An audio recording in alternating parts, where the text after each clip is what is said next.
Boa tarde. Hoje, dia 26 de maio, vai ter início a reunião da Comissão de Assistência Social.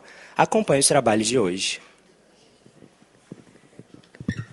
Boa tarde a todos e a todas aqui presentes, ao público que nos assiste pela TV Alice, aos nossos servidores, invocando a nossa deputada Camila, minha querida amiga aqui. Está faltando hoje o deputado Calegari, mas nós temos quórum para a gente fazer nossa reunião. Invocando a proteção de Deus e havendo quórum, declaro aberta a primeira reunião ordinária da Comissão de Assistência Social, Socioeducação, Segurança Alimentar e Nutricional. Neste momento, eu cedo a palavra à colega Camila para dar sua saudação. Boa tarde, senhora deputada, presidenta dessa comissão. Eu quero inicialmente já saudá-la. Já estamos iniciando essa segunda parte dessa legislatura. É uma alegria ter a senhora mais uma vez presidindo essa comissão. Quero saudar os servidores da casa, todas as pessoas também que acompanham essa reunião pelas nossas plataformas, YouTube, Facebook e também pela TV Assembleia. Obrigada, deputada Camila, deputada que é assistente social, né, que fez questão de participar aqui com a gente. Então, assim, você abrilhanta a nossa comissão. Muito obrigada. Nós estamos todo mundo de lacinho aqui, né, laranja, né, o maio, laranja, e eu vou falar um pouquinho aqui sobre o maio laranja, né. Há 25 anos, o Brasil se mobiliza em 18 de maio para enfrentar a violência sexual contra crianças e adolescentes. A data foi criada após o brutal assassinato de Araceli Crespo. Não sei, eu lembro, eu acho que eu tinha uns 30 e poucos anos na época, e eu já tinha filho. E isso me marcou muito, muito, muito. Isso abalou o estado do Espírito Santo. Aquela menina linda de cabelinho, com aquela franja, né? Então, assim, foi uma história que marcou o estado do Espírito Santo por ser uma criança, né? E aconteceu o que aconteceu. Então, assim, foi uma marca no Espírito Santo, a morte, né? O assassinato de Araceli Crespo. E essa marca é um compromisso que nessa data, né, há 25 anos atrás, aconteceu de proteger a infância e garantir seus direitos. Maio é um mês inteiro dedicado, não só o dia 18, mas acabou que o mês de maio, né, inteiro dedicado à conscientização e à ação. É tempo de romper o silêncio e convocar todos, sociedade, governos, instituições, a agir contra a exploração e o abuso sexual infantil. Os dados reforçam a urgência. No Brasil, 88,2% das vítimas de estupros são meninas. 61,6% têm até 13 anos. 84,7% dos casos são cometidos por familiares, gente. 84,7% são cometidos por familiares ou conhecidos. E 61,7% ocorre dentro de casa. Eu falo que o abuso aqui acontece muito parecido também com a agressão à mulher, porque a maioria também é dentro de casa que acontece, né? As agressões contra a mulher, o marido, o ex-marido. Então, assim, é sempre dentro de casa. Lógico, tem nos bares, tem na rua, mas a maioria é dentro de casa. Como o abuso também, né? 61,7% ocorre dentro de casa. No Espírito Santo, entre 2020 e fevereiro de 2024, foram registrados 4.217 casos de estupro de vulnerável e 5.879 casos de violência sexual infantil. Em 2024, 1.304 agressores foram presos no Estado. Esses crimes não são exceção. Eles ocorrem todos os dias e precisam de respostas firmes. Abuso sexual é quando a criança é usada para fins sexuais, presencialmente ou por meios digitais. Exploração sexual é a troca por dinheiros, favores ou qualquer vantagem. Ambos são crimes hediondos. O que podemos fazer? Denunciar. Diz que 100, a ligação é gratuita e anônima. Então, a gente pode, sim, denunciar e devemos, sim, denunciar. Não precisamos ter medo de denunciar. Diz que 100, a ligação é gratuita e anônima. Então, a gente não precisa ter medo.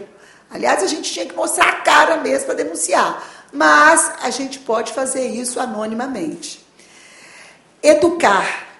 Escolas, famílias e comunidades devem dialogar sobre a prevenção. Eu acredito muito na prevenção. Até na saúde, a prevenção é melhor, né, do que remediar. Isso já é um ditado antigo. Então, tudo na vida que você pode prevenir é bem melhor, né? Então, a gente precisa falar isso em família, falar isso com os nossos filhos, dar alguns sinais para os nossos filhos, para os nossos netos. Eu que tenho netas, né? Então, a gente tem que explicar muito bem isso e ter um diálogo, né, com a comunidade, com a escola e principalmente na família, que já que acontece, né, 61% dentro da família. Mobilizar atos públicos, rodas de conversas, ações educativas precisam ganhar espaço. A gente precisa fazer isso. Cobrar. É preciso garantir orçamento público, equipes qualificadas e políticas efetivas em cada município. A gente precisa cobrar isso. Nós, como políticos, nós, como cidadãos, a gente precisa cobrar, sim, do governo, né, com um orçamento, né, com equipes qualificadas para a gente conseguir diminuir. A gente quer que acabe, né? Proteger. Crianças e adolescentes devem crescer com segurança, respeito e dignidade. A violência sexual contra a criança é uma violação grave de direitos humanos. Proteger a infância é dever do Estado, da família e de toda a sociedade. Não há neutralidade diante da violência. Ou protegemos ou permitimos. Denuncie, haja, mobilize e proteja. Essa é a nossa fala, e é uma fala assim, do fundo do coração, por eu ser mulher, por eu ser mãe, por eu ser, né, mãe de 2 filhos, por eu ser avó de 3 netos, 2 meninas e um menino, e por eu ser também, né, eu sou uma política, eu tenho um cargo, e que a gente precisa ter voz, vez, e a gente falar muito sobre isso, porque isso acontece todos os dias e pode estar acontecendo nas nossas casas. Então, a gente precisa, né, parar para pensar e refletir e agir, porque isso pode estar acontecendo em qualquer casa. Não tem... acontece lá naquele bairro que é muito de pessoas carentes. Não, tem acontecido nos palácios também, tem acontecido lá onde tem gente carente. Então, assim, em todos os lugares tem acontecido. E nós precisamos proteger as crianças, porque criança é uma coisa... Criança e idoso é uma coisa que mexe muito com a gente, porque eles são indefesos, né? Então, a gente precisa olhar isso com muito carinho, porque nós estamos falando hoje de crianças. Dispensada neste momento a leitura da ata da primeira... Sou eu que falo essa parte? Ou é você, secretário? Sou eu. Dispensada neste momento a leitura da ata da primeira reunião extraordinária, conforme o regimento interno, encaminho por e-mail aos membros da comissão para avaliação e aprovação. Leitura do expediente, eu solicito à secretária que proceda à leitura do expediente. Correspondências recebidas, não houve no período. Proposições recebidas, não houve no período. Proposições baixadas de pauta, não houve no período. Proposições sobrestadas, não houve no período. É o que consta no expediente, deputada.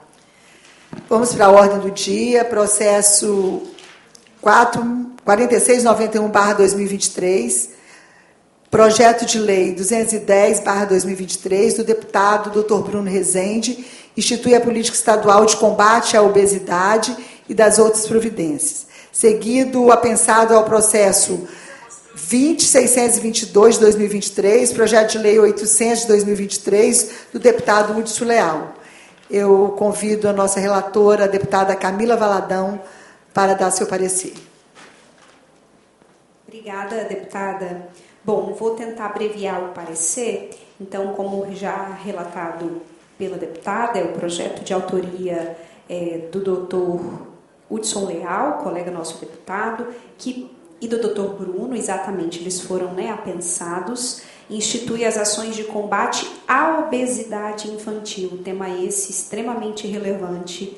Então, conforme consta na justificativa do projeto de lei, sobre exame, proposições legislativas como esta demonstram-se necessárias no sentido de buscar incentivar o consumo de produtos alimentícios minimamente processados, de forma a contribuir com uma postura mais saudável para as crianças. Desta forma, revela-se salutar a presente proposição, pois ela tem por objetivo conferir importante política pública de combate à obesidade. Então, de acordo com a relevância do projeto, o nosso parecer é pela aprovação do projeto de lei número 800 de 2023. Eu também vou acompanhar o parecer da deputada Camila, e então fica aprovado o projeto de lei de número 210/2023, do deputado Bruno Rezende e do deputado Hudson Leal. Comunicação. Vamos para a comunicação agora. Nós vamos ter a fala da servidora Ruth Regina Alves, lotada na Comissão de Assistência Social, sobre os altos números de violência e exploração sexual contra criança e adolescente, em conscientização e mobilização ao Maio Laranja.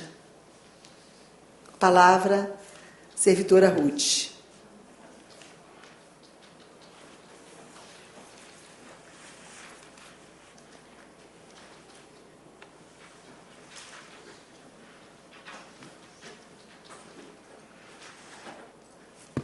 Boa tarde a todos e a todas as pessoas aqui presentes.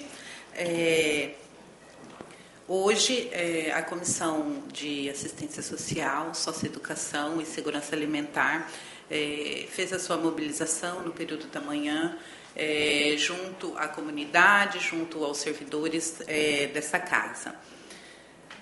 O dia 18 de maio, ele foi instituído no ano de 2000 pela Lei Federal 9.970 e foi ampliado pela Lei Federal 14.432 de 2022 para que pudesse se estender para todo o período de maio, do mês de maio, a campanha.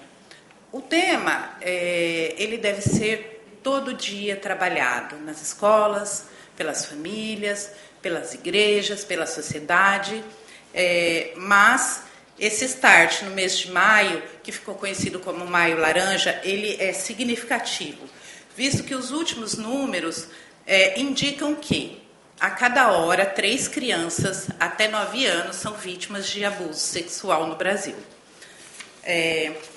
Isso encontra amparo, para além dos números que a deputada Raquel já trouxe,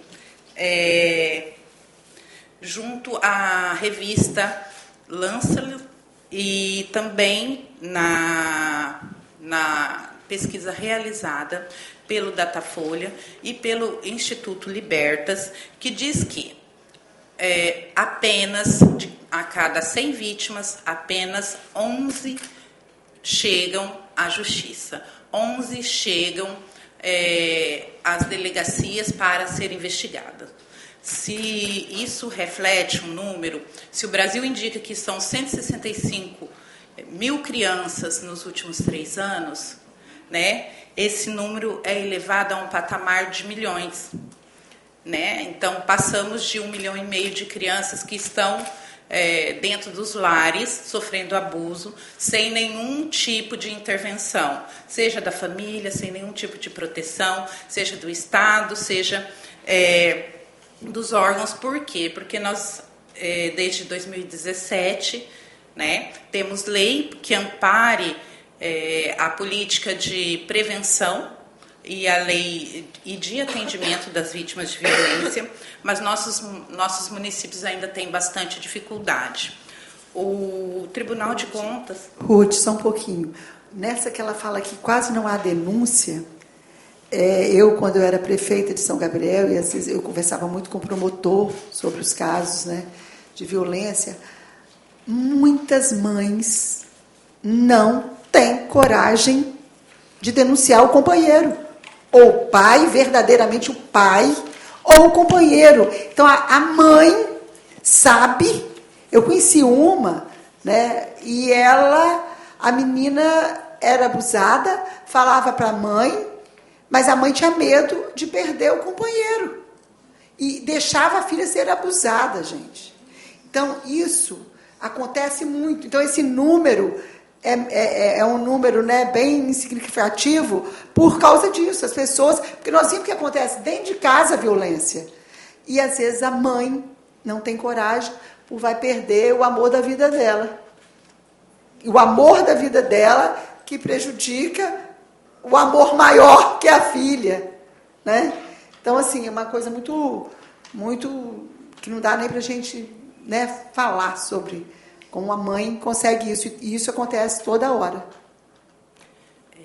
17 tribunais de contas de estados realizaram nos últimos anos um trabalho técnico com apoio da sua equipe técnica, que levantou que, para além, né, da violência vivenciada por crianças e adolescentes no âmbito da sua vida sexual, nós ainda temos uma segunda preocupação que foi levantada, que é a questão da revitimização. A revitimização, ela está enquadrada como crime também, né, dentro da Lei 13.431, e ela diz respeito, muitas vezes, à violência institucional. Por quê? Porque nós temos...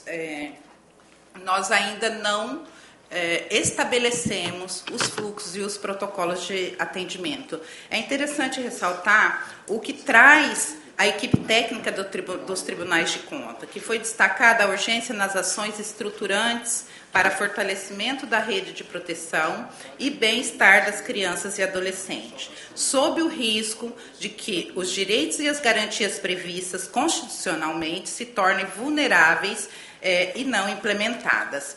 Eu não vou ler todos, mas é importante que a gente indique, né, aonde os municípios precisam ser aperfeiçoados as suas políticas públicas, né? Foram indicados a ausência do plano municipal específico de prevenção ou o plano de ação que é realizado nos municípios, o déficit de capacitação dos profissionais que atuam na rede de proteção, a ausência do protocolo estabelecendo a máxima prioridade ao atendimento à primeira infância. Então, a primeira infância, dentro da prioridade que é a criança e o adolescente, ela ainda assim tem uma prioridade maior pela tenra idade, pela pouca idade, às vezes crianças que não falam, que não andam, que não sabem se expressar. E a gente tem falhado, enquanto sociedade, enquanto política pública, no estabelecimento de como identificar, de como prevenir nos nossos espaços públicos. A inexistência de centros integrados, a insuficiência na identificação das fontes de financiamento, a ausência de protocolo estabelecendo a máxima prioridade, a ausência de escuta especializada na maior parte dos órgãos e a ausência de interação entre os sistemas, seja ele da rede de proteção, sistema de garantia de direitos, sistema de justiça, que compõe o SGD, que é o Sistema de Garantia de Direito da Criança e do Adolescente. Então, não há um diálogo e isso beneficia apenas o abusador. O abusador, ele não tem uma marca, ele não é um monstro, eles estão entre nós, é uma relação de poder, porque ele tem poder sobre a sua vítima, e é muito difícil de identificar quando não existe um relato espontâneo, quando não existe, infelizmente, uma situação que a criança vá parar ao hospital ou vá parar numa delegacia, né? Então, as redes de proteção locais precisam, sim, do apoio dessa casa, que falem também pelos municípios, precisa do apoio do governo do estado, mas precisam cumprir a municipalidade, que é a proteção da criança e do adolescente, né, que o Estatuto traz para nós, que as políticas de proteção são no âmbito municipal, porque está próximo, porque está ali dentro das políticas públicas e dos equipamentos. Em âmbito nacional, esse ano, nós qualificamos o debate, ocorreu a semana passada, o seminário em Brasília, né? E é importante que a gente tenha em mente que os enfoques técnicos, né, os enfoques para as equipes, para profissionais do SUS, do SUAS, da educação, da segurança pública, e todo o sistema de garantia de direito, né, de fortalecer as boas práticas e a aplicação imediata da Lei 13431 de 2017, que deveria estar em vigor tanto a escuta especializada quanto o plano de atendimento das vítimas ou testemunhas de violência e os planos de prevenção para a identificação de crianças vítimas de violência sexual. Se o Estado do Espírito Santo ficou conhecido no âmbito da política de direitos, de defesa de direitos da criança e do adolescente, pela situação e pelo que vivenciou Araceli, hoje nós temos a condição de que o Estado do Espírito Santo seja pioneiro, né, e que institua e que fortaleça seu sistema de garantias de direito da criança e do adolescente, suas redes de proteção, e que nós possamos, em todos os municípios do Estado do Espírito Santo, ser precursores da proteção integral à criança e ao adolescente, porque a responsabilidade de proteger é de todos nós. Né? Todos nós somos responsáveis pela proteção à infância e todos nós somos responsáveis pela proteção à adolescência. Obrigada, Ruth, pelos esclarecimentos aí. Deputada Camila, quer falar alguma coisa sobre o assunto, né? Bem breve, deputada, mas só a deputada Raquel trouxe alguns relatos, né? E, infelizmente, como ela mesma mencionou, relatos que são reais. Como assistente social, eu já atuei, né, no âmbito da assistência, que é a política que acaba acompanhando muito esses casos, e, infelizmente, são muitos e subnotificados muitas vezes. E quando essa criança chega à adolescência ou à vida adulta e carrega essas marcas para o resto da vida, muitas vezes já não consegue mais falar, denunciar, porque é uma tentativa de cura de marcas, né? Porque aqueles que deveriam proteger não protegem.